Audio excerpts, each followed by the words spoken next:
This is Why Am I a Mets Fan? A podcast hosted by Samantha Croston and Ashley Wenskoski.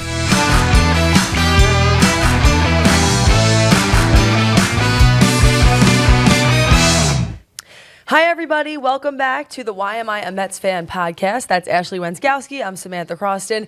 This is a baseball podcast. Spring training is underway, y'all, and we are back. We're ready to talk about it, and we're unintentionally matching. Hi, Ashley. We are unintentionally matching, not planned. Hello. Top and bottom.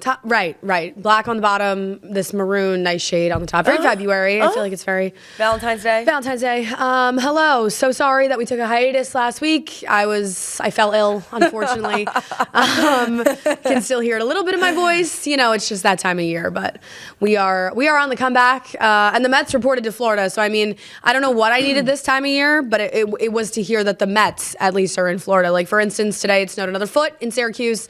Never stopped snowing. My car is stuck in my lot. It's not coming out. Yeah. So Ashley texted me today. We're both supposed to be in the work. She's supposed to be here at like 4:15. She texted me at like 5. She's like, I'm fighting demons right now. Demons. Absolute demons. And it's that my car will not come out of the parking lot. So stay tuned on that, on if I am ever going to get it unstuck. But yeah, I'm glad that someone's experiencing warmer weather, and it's the Mets. I have to ask one other question. Clarifying, yeah. What ended up making you decide, all right, screw it, I am going to Uber here? Like, what was the last straw? For context, so I was out there about 4:15 trying to get here, around Right. 4:30. Couldn't get it out, very stuck. So my lot, like, the guy who plows it may be the worst snow plower in the vicinity of the Northeast.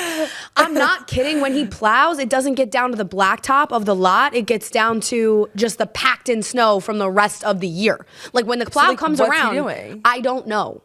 But so there's a sheet of ice underneath the packed down snow. So I fully am out there for like 45 minutes. The entire car is dug out. Like it looks fine. It looks like it's dug out of the snow, the 2 feet of snow. Picture me out there in my work outfit, like just did my hair, like this guy. You guys, when she came in, her hair, I'm like, Still you not had great. a tough time. This guy comes around, he's like, you need help? I'm like, no, who needs help? No. Independent woman. Right. That doesn't even begin to touch on earlier this year when it also got stuck the first time. There happened to be some paramedics around that pushed it out. It's been a long winter in Syracuse, all right? And I'm ready for it to be baseball season, maybe for the sun to come out. Mind you, she drives a convertible. So just imagine, I'm envisioning like that's the wheels where the problem going. starts. Oh, they just spin on the ice. My dad called me. He was like, what's happening? I was like, nothing's happening. The car is just spinning. Literally nothing's happening. Nothing's happening. Got to find some salt, some sand. I don't know. Yeah. Anyway, we made it. Anyway, we're here. We're here. We're so excited to talk about the Mets in their lovely, warm weather. It was an exciting day. I mean, there's a lot to talk about, but, chief among them, you have Juan Soto out there, you have Pete Alonso out there, just all the faces who you really wanted to see in action again, you got to see. Yeah, I think everybody's so excited to see Soto go out there. I mean, he's out there on the field. He's in a Mets jersey. He's next to Lindor. He's next to Vientos. He's next to good old Petey. So opening day, just over a month away. I'm so excited. But it's weird. They're going to play spring training games already on Saturday. Yeah, that is absolutely absurd. The other thing is opening day around the corner. The Mets' first game is going to be on March 27th, and then home opening day at Citi Field will be Friday, April 4th against the Blue Jays. No comment on that at this time. Truly, but no comment. do stay tuned.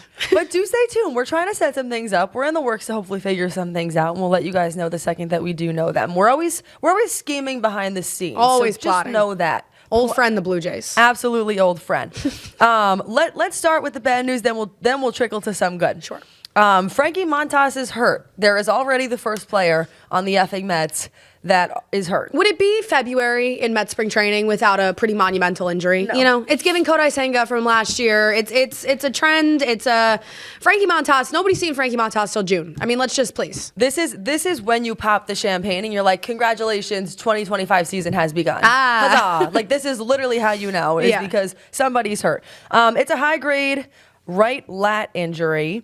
Mendoza said he'll be shut down for 6 to 8 weeks, and by all Mets timing accounts, 8 weeks or more. Sure. Then there's going to be this whole full spring training time period that he's going to need to warm up the muscles again. How did this happen? No. I have some questions into the. First of all, it's not that funny because this rotation's already a disaster class, or it looks like one in the making. Second of all, I have some questions. Like, we signed David Stearns and the Mets signed Frankie Montas in early December. He passed a physical in early December. What did he throw? One time? He passed his physical. He throws once, and he's out for 2 months? What are we doing? Is there any chance, I'm only asking this like as a former athlete who used to like go snowboarding and whatever, like is there any chance this is not throwing related at all? I don't know. Maybe like, it's is it just... Maybe it's Yoenis Cespedes on his ranch related. I don't know. I really don't know, but it is truly curious. Yeah, I mean, all it kind of shows me is, again, you never know with some of these players. It's a risk. Is it going to pay off? Is it not? We sort of knew their strategy going into this was you're going to acquire some of those lesser pitchers, sort of have that depth style rotation, rely on 8 to 10 guys. But again, he was somebody who sort of came into the deal with sort of an injury-laden past. I don't really know what to say. And I think the Mets added a lot of those depth pieces this offseason that, might not crack the rotation, might be that 6th starter, but Montas was supposed to be like 3rd guy up there. Like listen, I said at the time. He wasn't like 8. No, he was not 8. I said at the time, I'm going to say it again. I don't know. They paid 2 years, $34 million for him in early December. That seemed really early with the pitching market to me.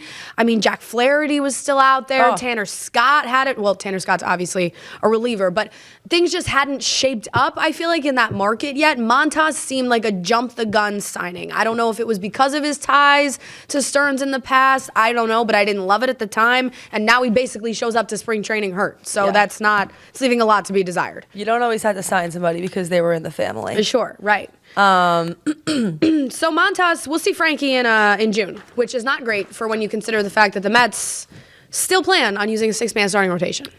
Right, because that's the thing. Carlos Mendoza said it does not change the Mets' plan. They're going to do that 6-man rotation to accommodate Kodai Senga and Clay Holmes becoming a starter. It also means that...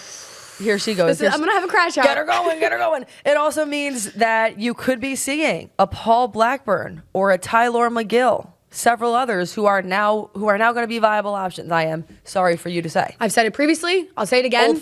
Old friend no, Tyler. He might be the oldest friend. No, he might be the oldest because that stems back to Syracuse. Like, we have some roots with Tyler. All right? Old friend Tyler has 9 lives. Like, legitimately, just when you think this guy is, on the outside looking into the Mets picture this year, Tyler's back. Oh, what's that? It's Tyler Mama music. McGill is back. Her Twitter is back. The whole shebang. With Montas out, that means we are realistically looking at, unless they add someone, which we'll go through in a second, 2 of the 3, not even 1. Listen, 1 didn't sound tantalizing.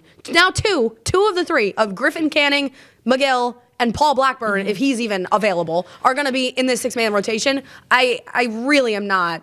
I'm not enticed. Tyler McGill is truly a goddamn cockroach. Oh my God. He's. You just can't. So funny. You just can't kill He's a that cat with guy. 9 lives. He just hangs around, waits to get invited into the bar. Like he shows up. He shows up the day of the Super Bowl and gets a ticket, and it's a good seat. But he always gets a ticket. Unbelievable. He's that guy who knows a guy who's just always there. You can't kill him. I mean, listen, he was better last year down the stretch in the playoffs, so I know that's what people are going to say in the comments. But Tyler McGill. My dad texted me his take on this. Tyler McGill is going to be a Met for life. He really might be. Like we might be talking about Tyler in 5 years. You said that, and I'm going to be completely honest with you. All I could think about was Laddie Daddy. I literally couldn't think about anything else. You can't say Laddie Daddy that early. What? Oh, her nails are you kidding me? Look at the nails. Put yours up. Go to her camera first. So obnoxious. That's literally obnoxious. Twinning. That's so weird. That is so weird. Great minds think alike. We haven't even seen each other in like a week because I was sick. So is it dip or gel? Dip. Me too. Odd.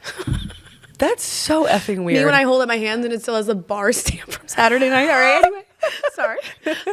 She's already crying. It's the first damn day of spring training. You know what I just thought about? We're gonna see Vladdy Daddy on opening day. Blue Jays are coming to town. No, I can't do this right now. Sorry. I literally can't do this. Sorry. I know, I did. All right, back to the rotation debacle.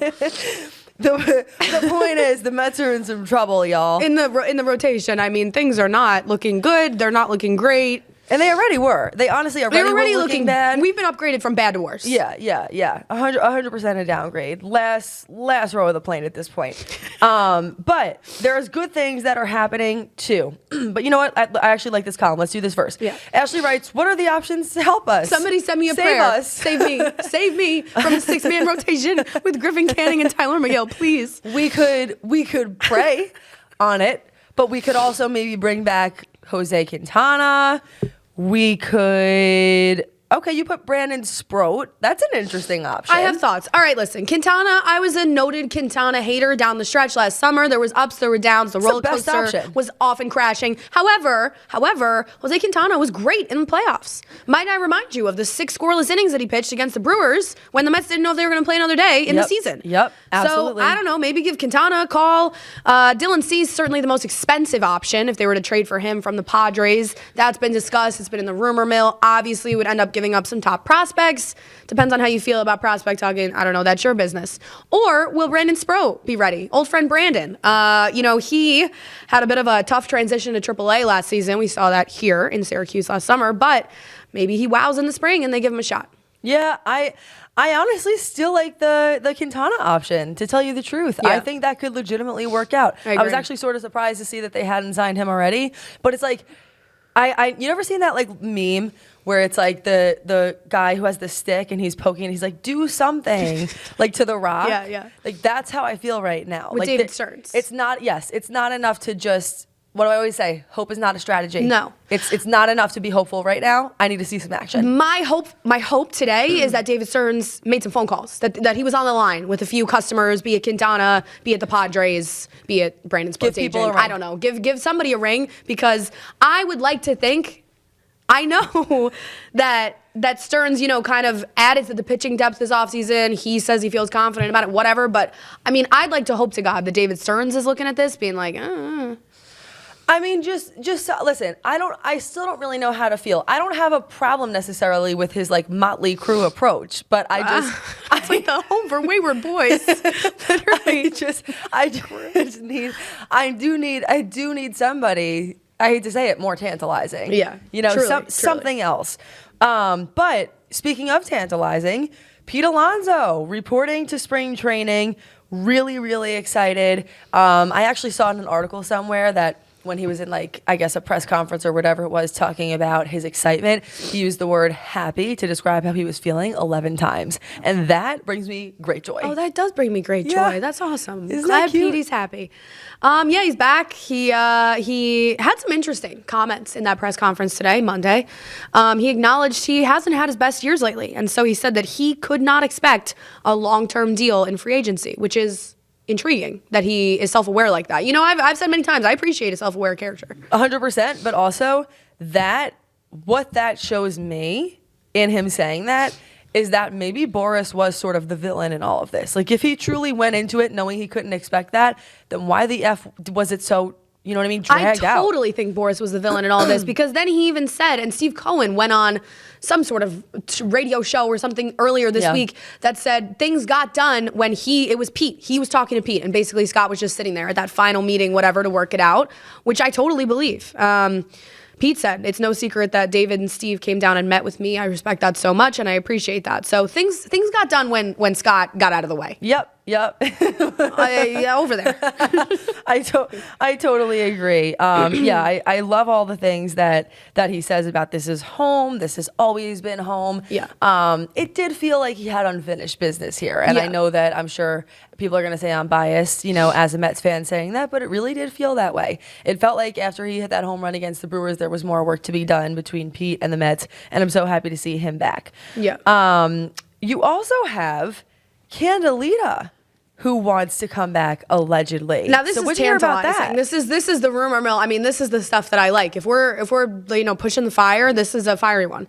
John Heyman of the New York Post had a little exclusive this week, which, might I add, the New York Post, you didn't used to have to pay for their articles. Now you do online, which sucks because I don't pay for their articles. But he had a little exclusive. He had lunch with Iglesias this week, and CANDELITA wants to come back, unsurprisingly.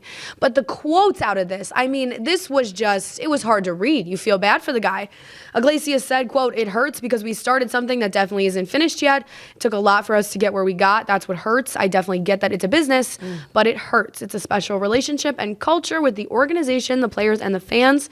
Heyman noted that Iglesias would sometimes refer to the Mets as we before having to correct himself. No, don't tell me that. That makes me emotional. Don't tell me that. Why did we sign Nick Madrigal? Like, somebody just come out here and, like, give me one good reason that Madrigal was the answer and Iglesias was not. I understand, and I could give you reasons why it was the wrong answer. I mean, Ashley writes down here, in 7 months last season, the Mets called him up, went from 11 games under to the playoffs, as many of you know, had a concert on the field and bat 340, went from the minor leagues to the 2 and 5 hitter in the wild card, and was the starting second baseman for an NLCS team. There's no one that's gonna, fight back against the narrative that he was a really, really big part of the 2024 season. Yeah. But it really did feel like he could have been a big part of the 2025 season too. I always did understand, like he mentions, it's a business. It does make sense to me that they did want to leave some room open because, again, the Mets are sort of in that weird balance right now where they do have some prospects who, could be filtered in and could play some of these roles, and they want to see about Beatty and where does Vientos go and all this stuff. But to your point, it's like I did feel like there was still a place that Iglesias could go. I don't know. It's a challenging situation. No, to me, the knife to the heart was, listen, I get all that about Vientos and Beatty, and you have Acuna coming up that you want to get some reps, and you have McNeil still, and you have quite a few middle infielders, and I understand that. However, Nick Madrigal to me was the knife to the heart. Like, all right, so you're still going to sign a veteran middle infielder. Why isn't it Iglesias after all that he did for the team last year? You're telling me that Nick Madrigal was a better choice? Yeah. And it's not just the culture stuff. It's not just the OMG and all that. I mean, the guy had it out of his mind season last year. I know. Give him, I don't know, $8 million.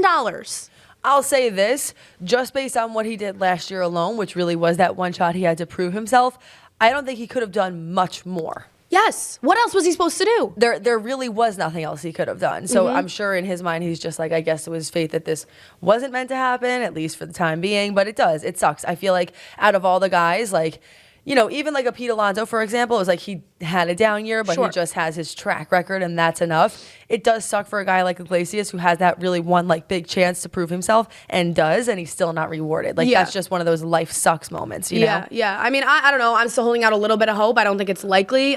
He told Heyman in that article he's still hoping for a call from the Mets. He does have other major league offers, and he might have to sign elsewhere. But I just think, A, to your point, what else did you want him to do on the field? Really not much else he could have done to prove himself, especially in that more backup off the bench role. I mean, we saw him start some games in the playoffs, but then you bring the culture piece of it, and it's like he was the beating heart of that team last year off the field in terms of the OMG. None of that would have happened if Jose Iglesias wasn't on the team. Now, that's not the reason why they made it to the NLCS, but there's something to be said for momentum and for, clubhouse culture and for all of that. And he was a really big piece to that. I think people actually underrate how important culture truly is on a team. Yeah. Because you can't measure it. It's not going to show up in the stats, but that's real. Like what he did was real and his impact was felt. And you look at this team that's largely the same team as last year, all right? You lose like Severino, you lose a few guys, but it's largely the same team.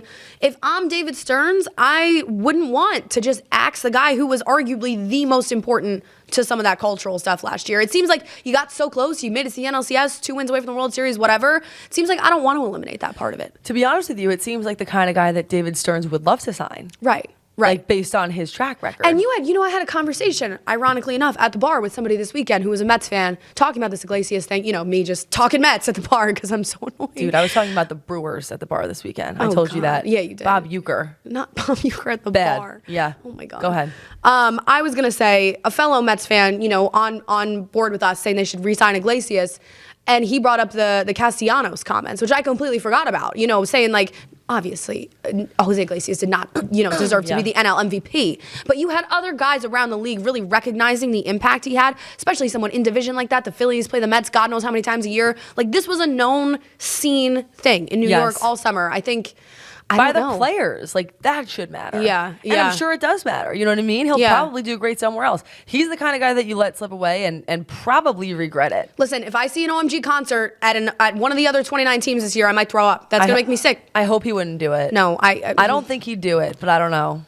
You have to put yourself first sometimes. I hope not. I hope also, not. just worth mentioning, like we sort of just glossed over it, but like it really was a big deal for people to see Soto there today. I know. Yeah. It was monumental. Right. Like you were having the classic beat reporters like Anthony DiComo, who always covers the Mets, and whoever saying like this was one of the biggest spectacles at spring training camp in decades. Yeah. Like people just lining the fences, more media and photographers than in a long time or ever before. Yeah. I mean, it was a big deal. And what it does, I guess I bring that up to say, it puts even more of a national spotlight on the Mets, and the expectations are high this year. Yeah, I opened my social media this morning and yesterday to Soto arriving to camp, and it felt like, like here's our little rising. It felt real. It felt real, yeah. Next 12 years, Juan in New York, if he stays that long with the opt-outs and whatnot. But it was good to see. It was nice to finally see it in person, see him in a Mets uniform, see him talking to Lindor. Really gave you hope that March and April are around the corner. No, it absolutely did. And just to kind of end on this note, with Soto there and whatnot, it does feel like, at least from the beat reporters and the people covering it, that the expectations are high. Yeah. Not just in the media field, but the team themselves, the players themselves, are holding themselves accountable and to a very high standard this year. Yeah, and like we touched on, a lot of them were there last year. They tasted it. They came so close. Brandon Nimmo said, we're going out. We're trying to win a World Series. There's no doubt about it. We're going to start preparing for that right now. Vientos said, the way we ended last year and the mentality I went into this offseason is to get to the World Series, and I want to win it all for sure. So maybe that's our question of the week. 2 questions of the week, actually, I have for everyone, and a question for you. We'll start with, do you think it is World Series or bust in Queens this year? Do you think it's make the world, at least get into the World Series? I saw you write that down, and I was actually going to ask you the same thing. I think, wow. Which is a crazy thing to say for the New York Mets. I know. You know what? It's like I want to say yes to that, at least make it to the World Series, but how can I say that when the Dodgers are in the way? Like, what do you do? I mean, honestly, I guess I'll still say, I don't know, bust? Maybe. I mean, yeah, I guess I'll go on that. Only because if without, you signed Soto, right? Sure. You have Soto now. Feels like in some ways best it's going to get.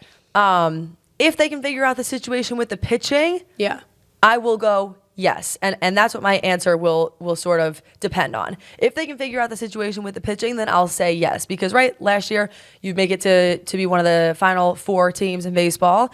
At some point, you have to beat the Dodgers and get to the World Series. If it's not this year, then when is it? Exactly. So I'm going to go yes for that. Because the Dodgers are not set up to be a little short-term thing either. That is a long-term operation they got going there. That's my point. It's like if it's not this year, then the next year it's the same thing, the next year it's the same thing, and all of a sudden you're the Buffalo Bills. At some point, never want to be the Buffalo Bills. You don't want to get to that point where you have that reputation. No. And the way that you combat that is by getting to the World Series and beating the Dodgers. So yeah, I'll go yes. Yeah, I would agree. Like you said, the only thing holding me back from confidently saying that right now is the pitching. I mean, another question of the week, that was my second one. Do you think now with this Montas news, they need to add someone?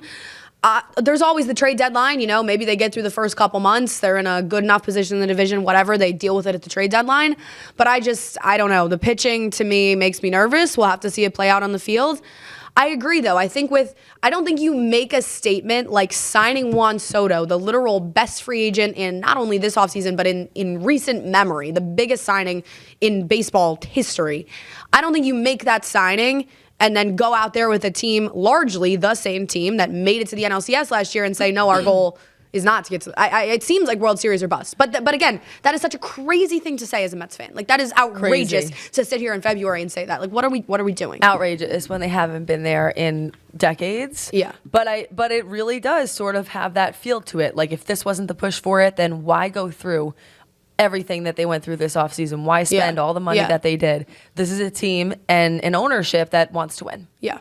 And maybe it is a situation, last year, all right, that was kind of a surprise. You get to the NLCS, no one expected that. This year, maybe again, you're a couple steps away. But to your point, how many years are we going to be a couple steps away? And you know what? Last but not least, I'll say this. The other reason why I feel like it has to be World Series or bust this year is because if you remember, last year, it was supposed to be 2024 rebuilding year. Right. 2025 when all the pieces come together. How all the pieces come together years do you get, Not many. And it's not to say, listen, we're just talking about the Dodgers. The NL East is going to be better this year. The Braves are going to be better. The Phillies are going to be there. The Nationals might not even be that bad. it's not just going to be walk in the park NL East. No, it's going to be a gauntlet. So they had to be prepared for it. Final thoughts, then we'll get out of here. Final thoughts? I don't know. World Series or bust. We'll see about it. But I am so glad that spring training is back on our timelines, back on our radar. We'll see how things develop, how things gather. But I'm excited to monitor it. I can't even believe we made it to spring training. It feels like we were just sitting here talking about the World Series. Right? Odd. We appreciate you guys being here. But if you can do us one better, like, comment, and subscribe. The subscribing really helps us out. It helps to sort of, I don't know, I want to say keep us afloat, keep us going. Build our growth. Build our brand. Whatever. Really helps us out. And we are really inching closer and closer to 10,000 subscribers and 1 million total views in less than 1 year. So that would be really exciting to hit that. Thank you guys as always for coming back, for helping us out. And we hope to see you guys back here soon when the next big thing happens.